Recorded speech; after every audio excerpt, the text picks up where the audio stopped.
तो डीजीपी कश्मीर विजय कुमार ने कहा है कि कोलगाम में बैंक मैनेजर पर जो हमला किया गया था, मिलिटेंट की पहचान कर ली गई है और इसका ताल्लुक शोपिया से उन्होंने बताया है। इन्फॉर्मेशन मिला था कि जलोरा फॉरेस्ट पर कुछ मूवमेंट है। उसके बाद पुलिस आर्मी मिलके एरिया में कॉर्डन डाला। जब सर्च शुरू हुई तो इनकाउंटर शुरू हो गया, जिसमें एक पाकिस्तानी टेररिस्ट मारा गया, जिसके डॉक्यूमेंट से उसका नाम हंजला पाया जाता है। ये लाहौर का रहने वाला है।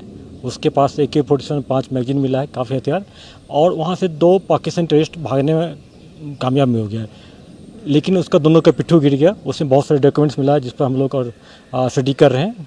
दूसरा इनकाउंटर कुपवाड़ा डिस्ट्रिक्ट में हुआ है। कुपवाड़ा का जो कंडी बेल्ट एरिया फॉरेस्ट एरिया है, वहाँ पर कुपवाड़ा पुलिस और आर्मी मिल के ऑपरेशन लॉन्च किया था, जिसमें 2 टेररिस्ट मारे गए हैं लश्कर तैयबा का। एक पाकिस्तानी टेररिस्ट है, एक त्राल का है। त्राल का जो इश्तियाक लोन है और रिसेंटली ज्वाइन किया था, और पाकिस्तान टेररिस्ट जो है इसका तुफैल कोड नाम है। वहाँ से बहुत सारे 2 AK-56 राइफल मिला है, बहुत सारे सामान मिला है। नॉर्थ कश्मीर के चारों डिस्ट्रिक्ट, बारामूला हो गया, कुपवाड़ा, बांदीपुर, ये बॉर्डर एरिया पर है। बीच बीच में इन्फिल्ट्रेशन जब भी हुई है तो या तो इनको LC पर न्यूट्रलाइज किया जाता है, या अगर अंदर आ गया हिंटर लाइन में तो सेकंड लाइन में जो पुलिस आर्मी मिलकर इसको न्यूट्रलाइज करते हैं। अभी हम लोग मल्टीपल एम्बुश लगे हुए हैं कि अगर जो टेररिस्ट बच गया है उसको पीछे हम लोग खोज रहे हैं। राहुल भट्ट जी को जो उस पर अटैक हुआ था, मारे गए जिसमें, तो उसमें 2 टेररिस्ट थे इन्वॉल्व। एक पाकिस्तानी क्वालिटी वाले को न्यूट्रलाइज कर दिए, लतीफ़ राथर बच गया, इसके पीछे पड़े हुए हैं। दूसरा जो आमरीन भट्ट है, उसमें 2 टेररिस्ट को हम लोग आइडेंटिफाई कर न्यूट्रलाइज कर दिए। और जो बैंक जो मैनेजर पर अटैक हुआ था विजय कुमार जी पर कुलगाम में, उसके पीछे लगे हुए टेररिस्ट को हम आइडेंटिफाई कर लिए, शोपियान के टेररिस्ट है, और बहुत जल्दी उसको या तो अरेस्ट कर लेंगे या इनकाउंटर पर न्यूट्रलाइज कर लेंगे।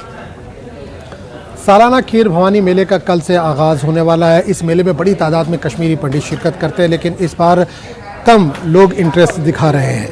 मुख्तलिफ इलाकों से माइग्रेंट कश्मीरी पंडितों में कोई ख़ास रद्दमल देखने को नहीं मिला है। अगरचे हुकूमत की तरफ से ट्रांसपोर्ट और सिक्योरिटी के मुनासिब इंतजाम किए गए हैं, लेकिन खौफ के बाइस लोगों की तादाद बहुत कम इस बार दिखाई दे रही है। यात्रा के लिए 39 बसें दस्तियाब थी, लेकिन सिर्फ 10 बसों को रमेश कुमार डिविजनल कमिश्नर जम्मू ने झंडी दिखाकर रवाना किया। 52 यात्रियों की गुंजाइश वाली बसों में सिर्फ 10 से 15 यात्री ही मौजूद थे। डिविजनल कमिश्नर के मुताबिक सिक्योरिटी के फुल प्रूफ इंतजाम किए गए हैं।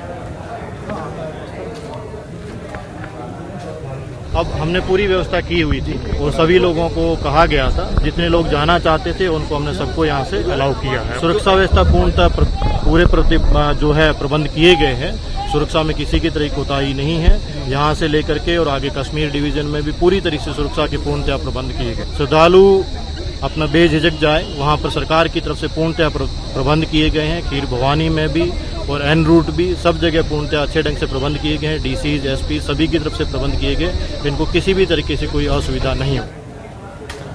RSS के लखनऊ और उन्नाव में वाक़े दफातर को बम से उड़ाने की धमकी दी गई है। इस मामले में मामला दर्ज कर लिया गया है और तहकीकात जारी है। लखनऊ के मडियाओं पुलिस स्टेशन में FIR दर्ज की गई। पुलिस फिलहाल मामले की तहकीकात में मसरूफ़ है। व्हाट्सएप मैसेज के ज़रिए एक इस तरह का धमकी भरा मैसेज मिला था, तो उसके आधार पर तहरीर लेकर मुकदमा पंजीकृत किया गया है थाना मडियाओं के अंतर्गत, और इसको हम लोगों ने ट्रेस करके जल्दी से गिरफ्तार करने के लिए टीम भेजा गया है और जल्द से जल्द इसका गिरफ्तारी हो जाएगी।